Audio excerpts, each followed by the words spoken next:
tell the story. It's a long story, but it's an absolutely wonderful, staggering story about the experience that you had with Paul Tice and Paul. And Ivy. And Ivy. Yeah. Up in the Nevada desert, right. near Area 51, yeah. Rachel, Nevada, the little alien, right. in the desert. Do tell that story. I had a friend, a Mexican friend, who worked at General Motors. He was upper management at General Motors in Los Angeles, and he was getting married, and he lived in Palmdale, which is about 50 miles north of Los Angeles. And so he was getting married, and so he wanted me to be the best man at his wedding.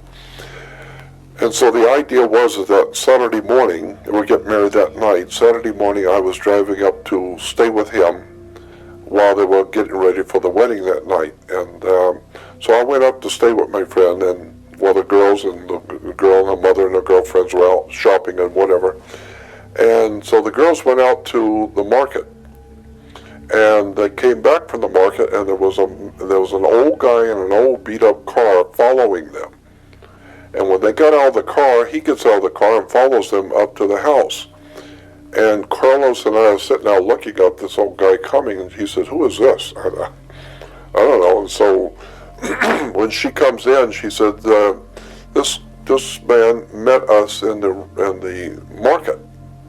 And he said, I know that you're getting married tonight, and the best man at your wedding is at your home, and I need to talk to him." And she said, "How do you know I'm getting married?" He said, "I already know who you are. I know you're getting married, but the best man at your wedding is at your home, and I need to talk to him." So she said, she obviously didn't see him as a threat.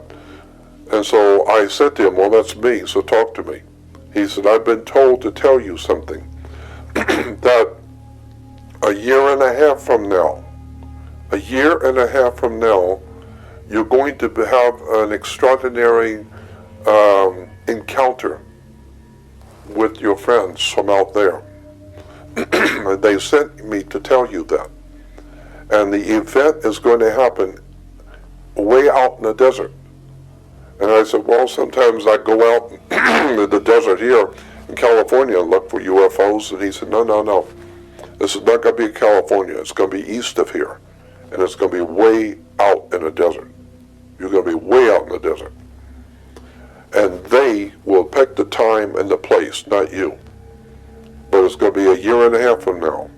And they're telling me to tell you that I had brought with me my lady friend from Hawaii, who was a talk show host from Hawaii, Ivy West, and my publisher friend who was living in San Diego, where I was at the time too, my publisher friend Paul Tice.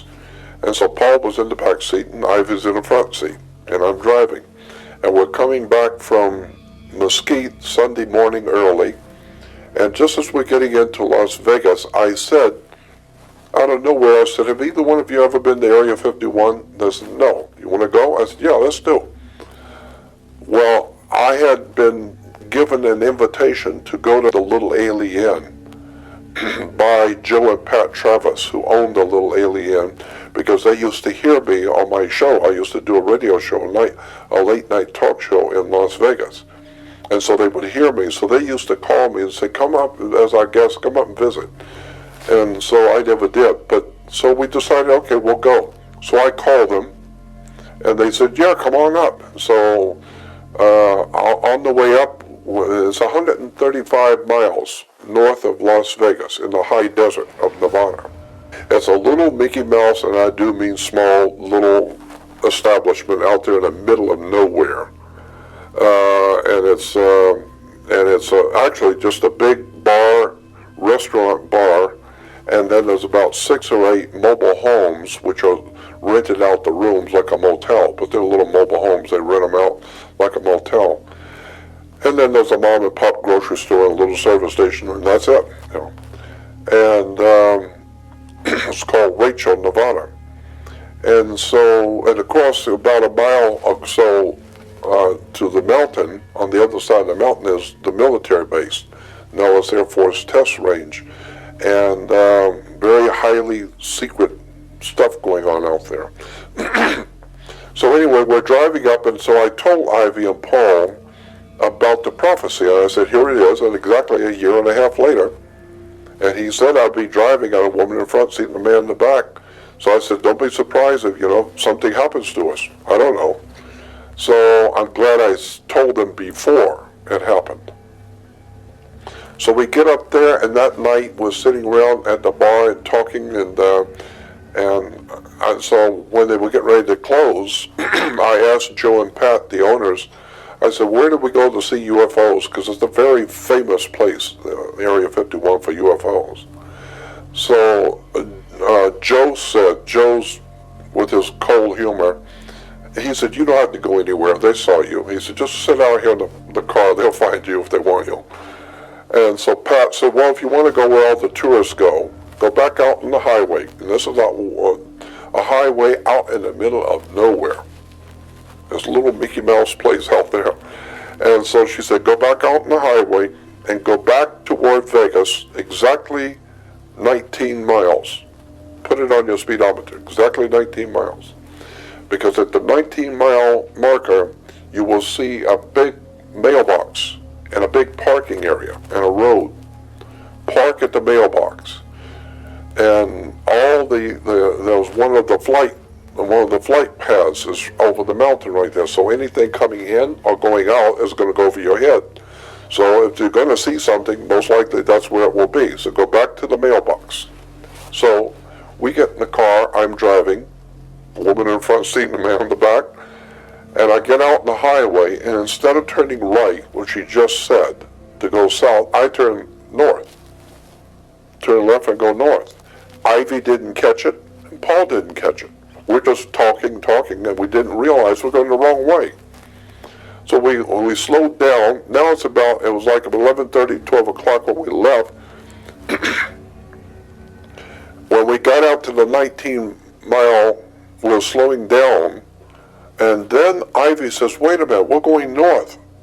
She said, go south.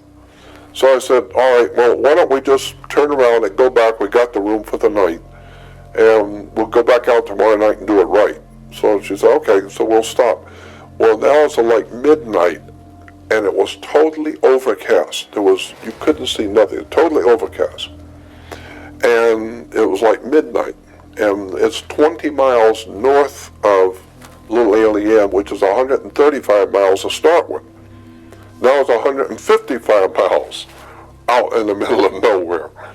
And so I pulled the car to a stop, and where I stopped there was a wide dirt road going off into the desert, and it was a well-kept dirt road.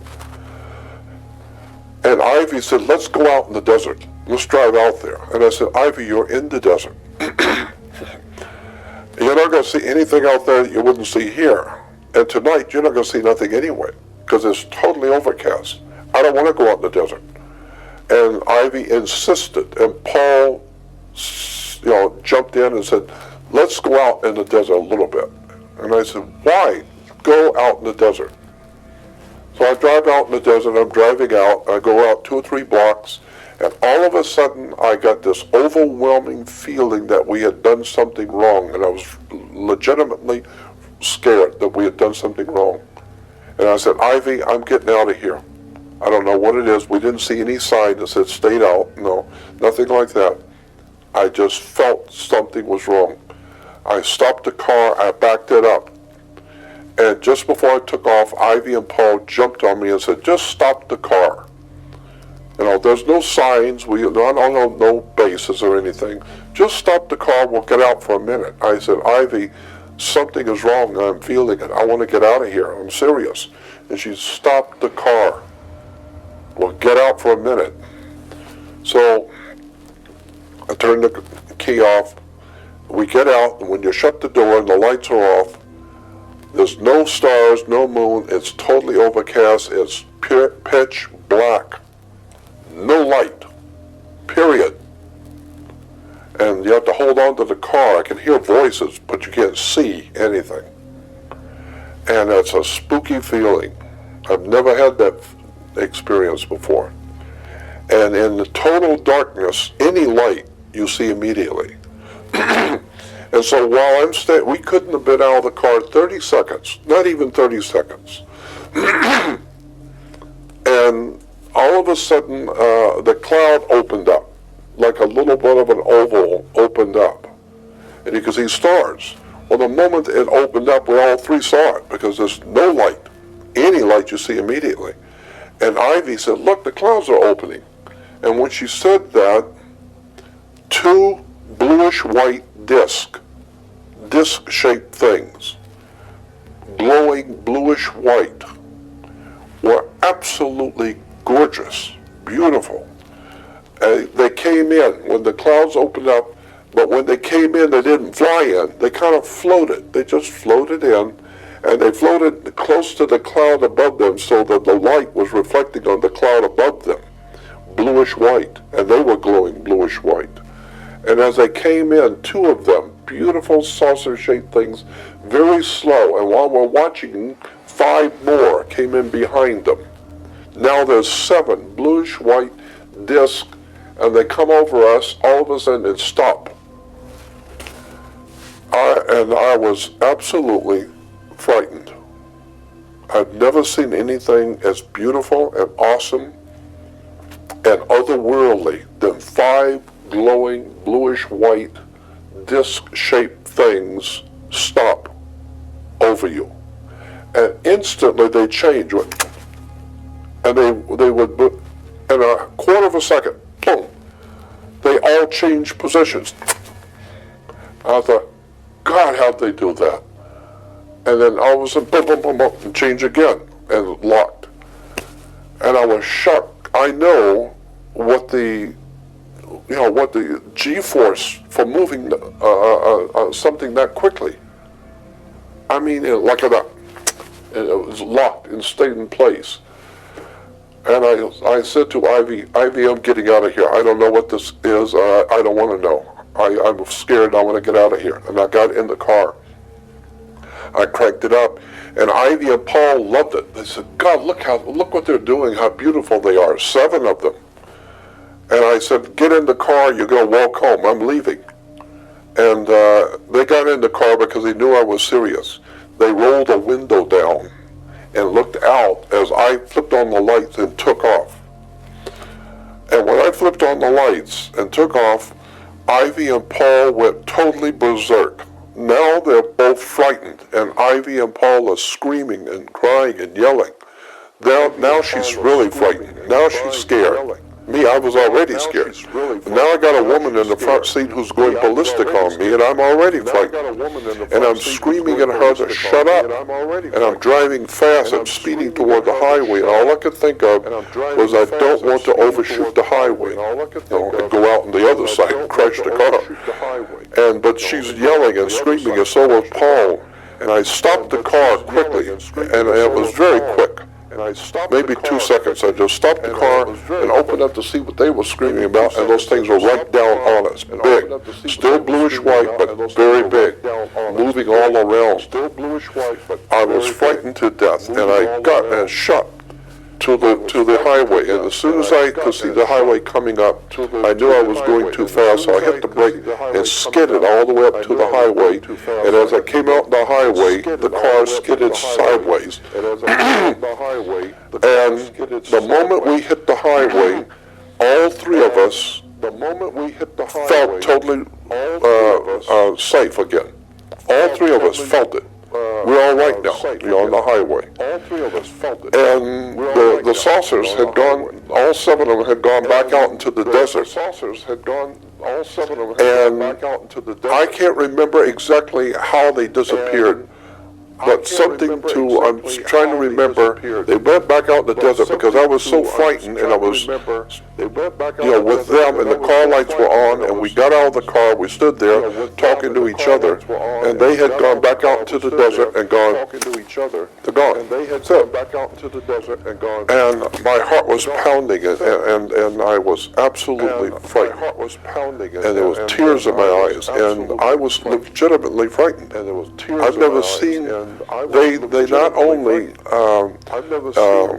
were able to do things which I would say is unworldly. It's not possible to be done. Humans don't have that kind of technology that I saw. That we saw. And that scared me, because first of all, if it is human technology, then we're about 1,000 years ahead more than you think we are, if we could do this. And if it isn't us, then that means it's somebody else, and that's even scarier. Either way, we're in trouble. And so we stood out on the highway that night, and the emotions were absolutely incredible. She was crying, she was laughing, Paul, we were frightened, it was beautiful, it was awesome, it was scary, it was horrible, it was wonderful, it was just everything. Just blowing emotions. And we were like children who had been frightened. And when we finally decided to go back, I'm driving back slow, and we're shaking, and we go back and we have already got a motel. We were staying in one of the mobile homes. And when you go into the mobile home, you go in from the middle of the thing.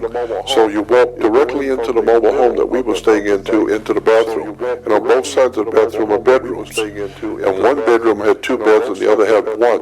Well, I'm not about to sleep by myself after this. And Ivy is a woman who could take care of herself. If there's ever going to be a street fight, I'd like Ivy to be with me. And so I said, Ivy, why don't you and I take this room and Paul can have the other rooms? Paul said, okay. So Paul's by himself and I've got Ivy in my room. And so that night, for about a half hour, 40 minutes, we laid in bed talking. I could hear him in the next room. And we're talking about, what did we see tonight? What the hell was that all about? What did we see tonight? Was that our technology or somebody else's? Well, all 3 of us knew that was not human. What we saw tonight was not human. So the next morning when I got up, Ivy and Paul had already gotten up and gone to the restaurant to have breakfast. And when I went over there, they're sitting at the table with a bunch of people around talking to them. So I figured they're telling them what happened to us last night. No.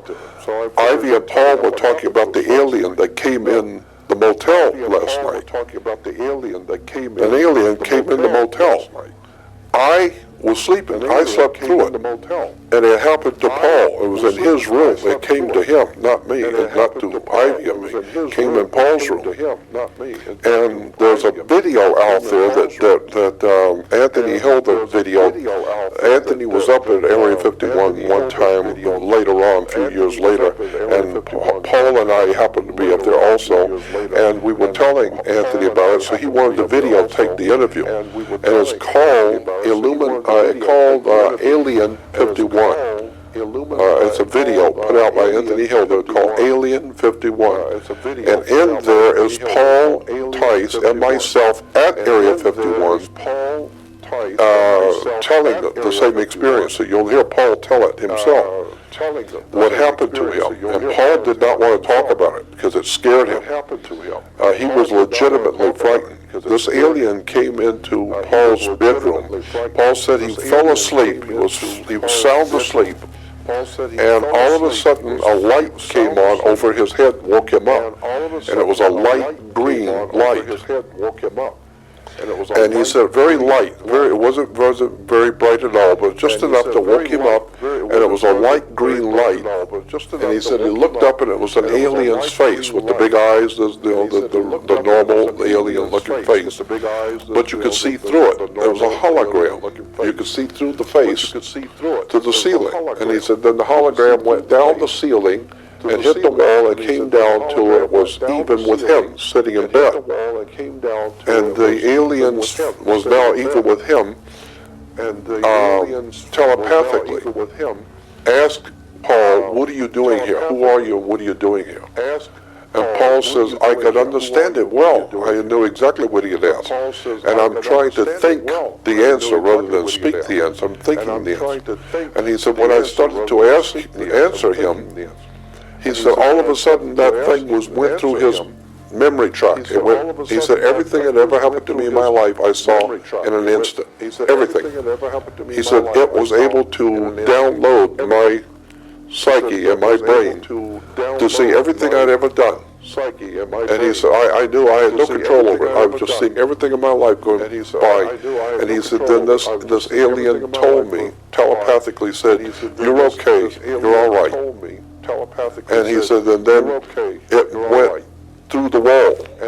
But the other thing he said, while it was talking to him, the room was moving. He said, I could see the door going past the alien. I could see the window going past the alien and the door coming back around. And he says, in my mind, I was seeing the wall circulating, but it was staying where it was and not moving. And he said, when the alien told me, you're all right, you're okay, it backed out, it went backwards, it went through the wall. Well, Ivy said that she was laying on her left side looking into his room. And she said when she woke up, something woke her up and she saw this glowing green color on his wall. And the moment she woke up and saw that, she said a small, tiny pin light, red little light, came through Paul's room and zipped in and came right over the top of her. And she was paralyzed. She said, I couldn't move, I couldn't scream, I couldn't do anything. I couldn't move. This little red thing was sitting over the top of me. And she said, then I saw the light go. It went. And she said, that little red light shot back out and followed, and it was gone. And she said, so I got up and went in there and sat with Paul. She said, you were sound asleep. And she said, then so Paul said that this thing had told him, you're okay, you're all right, and it left. And so I'm listening to this, and I said, I didn't see anything. And when I said that, Pat Travis, the owner of the restaurant, she's very knowledgeable about UFO stuff. And Pat said to me, she said, no, they know who you are. They were just playing with your friends. They just play this way. Sometimes they'll do this to people just to scare them. They were playing with your friends. But they know who you are, and they're not playing with you. But they know who you are, and they're not playing with you.